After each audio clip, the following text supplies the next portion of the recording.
బైబిల్ని ఇప్పుడు ఎన్నిసార్లు చదువుంటారు మీరు? ఎన్నిసార్లు చదివాను అన్నది నాకు తెలియదన్నా.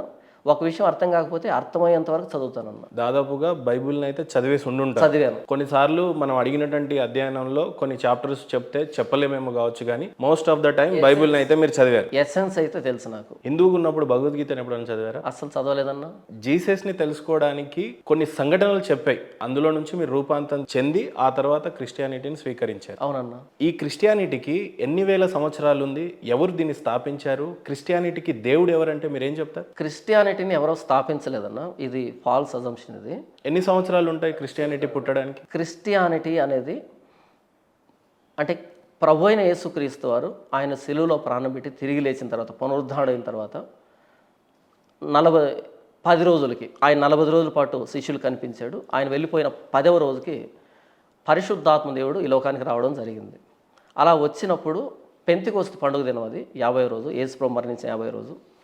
అప్పుడు అపోస్తలుడైన పేతురు ప్రసంగం చేసిన తర్వాత 3000 మంది ప్రభు అయిన యేసుక్రీస్తుని అంగీకరించి బాప్తిసం పొందారు. అది జాన్ పాల్ గారు, నేను అడిగినటువంటి ప్రశ్న చాలా సూటిగా, క్రిస్టియానిటీ ఎన్ని సంవత్సరాలు పాతది అని అంటే మీరు ఏం చెప్తారు? 2000 సంవత్సరాలు. ఇప్పటికీ 2024 కదా, 2024 సంవత్సరాలు. ఈ గూగుల్ కానీ లేకపోతే మీరు చదివినటువంటి ప్రతి ఒక్క సమాచారాన్ని అనుసరించి చెప్పండి, ఈ ప్రపంచం, ఈ భూమండలం మొత్తంలో అతి పాతదైన మతం ఏంటో తెలుసా మీకు? తెలియదన్న. గూగుల్ని ఎప్పుడన్నా అడగండి. తెలియదన్న. అంటే తప్పుగా అనుకోవద్దు, ఒకసారి గూగుల్ చేసి తప్పుగా అనుకోనన్నా, జస్ట్ గూగుల్ అడగండి. తప్పుగా అనుకోను, కానీ నేను మీ లాస్ట్ ఇంటర్వ్యూ చూశాను, అంటే రాధా మనోహర్ దాస్ గారితో మీరు చేసినటువంటి ఇంటర్వ్యూ చూశాను. అందులో ఏంటంటే సనాతన ధర్మ అన్నది ఓల్డెస్ట్ రిలీజియన్ అని ఆయన చెప్పాడు. మీరు కూడా ఓల్డెస్ట్ రిలీజియస్ అనేది హిందుత్వం అని చెప్తుంది. ఓల్డెస్ట్ బుక్ అనేది, ధర్మం అనేది సనాతన ధర్మమో వేదాస్ మీరు చెప్పారు. ఆయన హిందూయిజం అని ఆయన చెప్పాడు.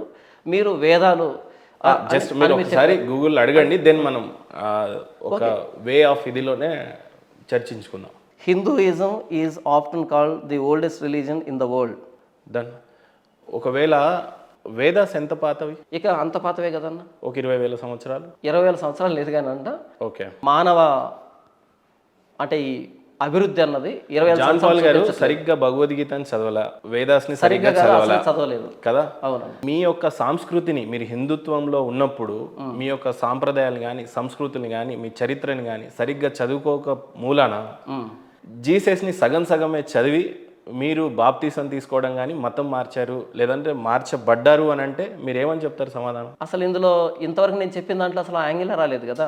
ఒక యేసు ప్రభుని ఎలా నమ్మాలో తెలుసుకున్నారు కానీ, అవును, ఒక హిందుత్వంలో ఉన్నటువంటి కల్చర్ని కానీ, ఆ పాతదనాన్ని కానీ, లేకపోతే ఆ చరిత్రని కానీ తెలుసుకునే విషయంలో మీరు ఫెయిల్ అయ్యారంటే ఒప్పుకోరా? అసలు ఒప్పుకోనన్నా. కారణం? అసలు ఒప్పుకోను. ఇక్కడ ఏంటంటే నేను తెలుసుకోవడం కాదు, ఇక్కడ వాటిని తెలుసుకోవాలనేటువంటి ఆ అట్రాక్షన్ని అవి నాకు కలుగు చేయలే. అంటే నేను అక్కడే ఉన్నప్పటికీ అందులో ఏదో సత్యం ఉన్నట్టుగా, నాకు వాటికి కనెక్షన్ ఉన్నట్టుగా ఇలా నన్ను పుల్ చేయలేదు అవి. ఈ సినిమాలు కానీ, స్టోరీలు కానీ, హరికథలు కానీ ఇవన్నీ కూడా మనం పుస్తకాలు చదువుకున్నా అంటే సపోజ్ బాహుబలి ఒకరికి నచ్చుతుంది, డార్లింగ్ ఇంకొకరికి నచ్చదు, అలాంటి సినిమా స్టోరీలు అవి సినిమాలు. ఇతిహాసాలు అనేవి, చరిత్రలు అనేవి ఖచ్చితంగా నిజం కాదన్న. నేను జరిగినటువంటి ఇతిహాసాలు సరే మీరు ఏకీభవించారు, అది వేరే విషయం. కానీ బట్ ఓల్డెస్ట్ రిలీజియన్ అనేది హిందుత్వం అనేది మీరు చదివారు. ఒకటి ఓల్డెస్ట్ రిలీజియన్ నా ట్రూత్. ఇది ట్రూత్ ఆర్ సైడ్ అనేది మరి అలాంటప్పుడు బైబుల్ని ప్రాముఖ్యంగా తీసుకోవాలంటే అది కూడా ట్రూత్ అని ఎలా చెప్తాను? అసలు చెప్తాను, ఇప్పుడు దానికే చెప్తాను. బైబుల్ ట్రూత్ అని ఎలా చెప్పగలుగుతాను? దానికే చెప్తున్నాను. లాస్ట్ ఇంటర్వ్యూలో రాధా మనోహర్ దాస్ గారు కానీ మీరు కానీ ఏమన్నారు అంటే ఓల్డెస్ట్ రిలీజియన్ మన హిందూయిజం అని చెప్పుకున్నారు. అసలు అది ఏంటంటే అది రిలీజియన్ అంతే, ఓల్డెస్ట్ రిలీజియన్ అది. నేను దాన్ని కాదంటలేదు. But Christianity is not religion.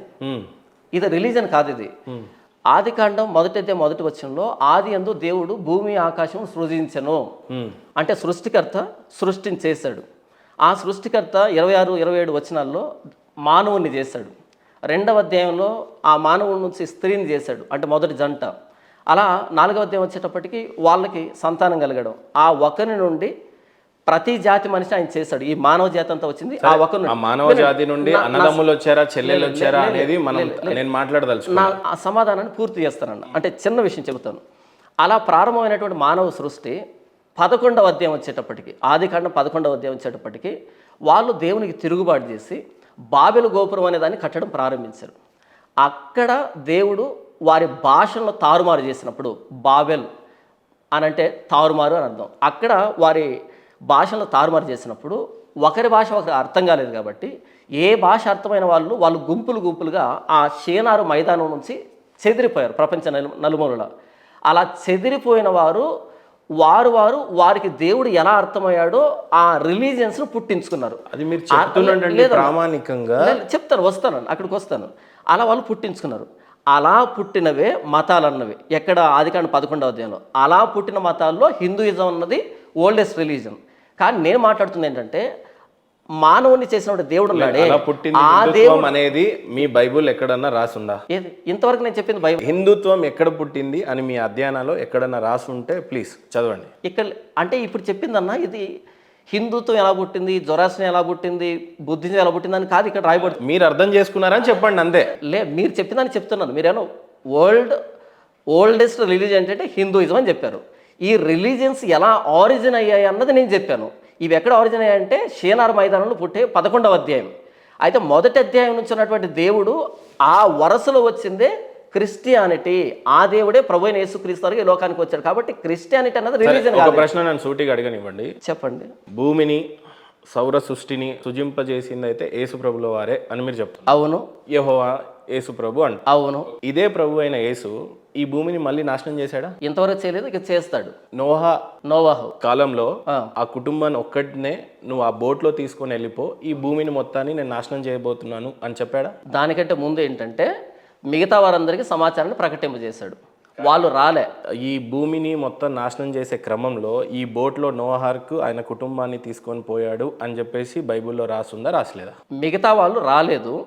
8 మంది మాత్రమే లోబడ్డారు కనుక వాళ్ళు రక్షించబడ్డారు. ఆ రోజు ఆ ఘట్టంలో జరిగింది ఏంటి? యేసు ప్రభుల వారు ఈ భూమిని నాశనం చేస్తున్నాను, ప్రళయం వస్తుంది, ఈ ప్రళయంలో మీ కుటుంబాన్ని కాపాడుకో, నువ్వు ఒక్కడివే మంచోడు, మిగతా వాళ్ళంతా కూడా పాపంలో బతుకుతున్నారు కాబట్టి నువ్వు నీ కుటుంబాన్ని తీసుకొని ఈ బోట్లోకి వెళ్ళు అని చెప్పటం ఆ ప్రవర్తన ఉందా లేదా బైబిల్లో? ఉంది. అదేంటో కొద్దిగా చెప్పగలరా? ఏం జరిగింది అసలు ఆ ఘట్టంలో? యేసు ప్రభుల వారు ఓన్లీ నోహాని మాత్రమే కాపాడాలని ఎందుకు అనుకుంటారు? నేను చదివి వినిపిస్తాను. ఆదికాండము 6వ అధ్యాయం అన్న. మీరు భూమి ఇంతవరకు నాశనం చేయలేదు అని అన్నారు, ఒకసారి ఆల్రెడీ చేశారు. చెప్తాను చెప్తానన్న. ఆదికాండము 6వ అధ్యాయం నుంచి ఇదంతా ఉంది. మొదటి వచనం నుంచి, నరులు భూమి మీద విస్తరింపనారంభించిన తరువాత కుమార్తెలు వారికి పుట్టినప్పుడు దేవుని కుమారులు నరుల కుమార్తెలు చక్కని వారిని చూచి వారందరిలో తమకు మనసుకు వచ్చిన స్త్రీలను వివాహం చేసుకునిరే. అప్పుడు యెహోవా, నా ఆత్మ నరులతో ఎల్లప్పుడూ వాదించదు, వారు తమ అక్రమ విషయంలో నరమాతురులై ఉన్నారు, అయినను వారి దినములు 120 ఏండ్లగును అనెను. ఆ దినములలో నెఫీలులను వారు భూమి మీద ఉండిరి, తరువాతను ఉండిరి. దేవుని కుమారులు నరుల కుమార్తెలతో పోయినప్పుడు వారికి పిల్లలను కనిరి. పూర్వకాలం ముందు పేరు పొందిన శూరులు వీరే. నరుల చెడుతను భూమి మీద గొప్పదనియు వారి హృదయం యొక్క తలంపులోని ఊహ అంతయు ఎల్లప్పుడూ కేవలం చెడ్డదని యెహోవా చూచి తాను భూమి మీద నరులను చేసినందుకు యెహోవా సంతాపం నుండి తన హృదయంలో నొచ్చుకొనెను. అప్పుడు యెహోవా, నేను సృజించిన నరులతో కూడా జంతువులను, పురుగులను, ఆకాశ పక్షాదులను భూమి మీద ఉండకుండా తుడిచివేయుదును. ఇక్కడ ఆగండి ఒక్క నిమిషం.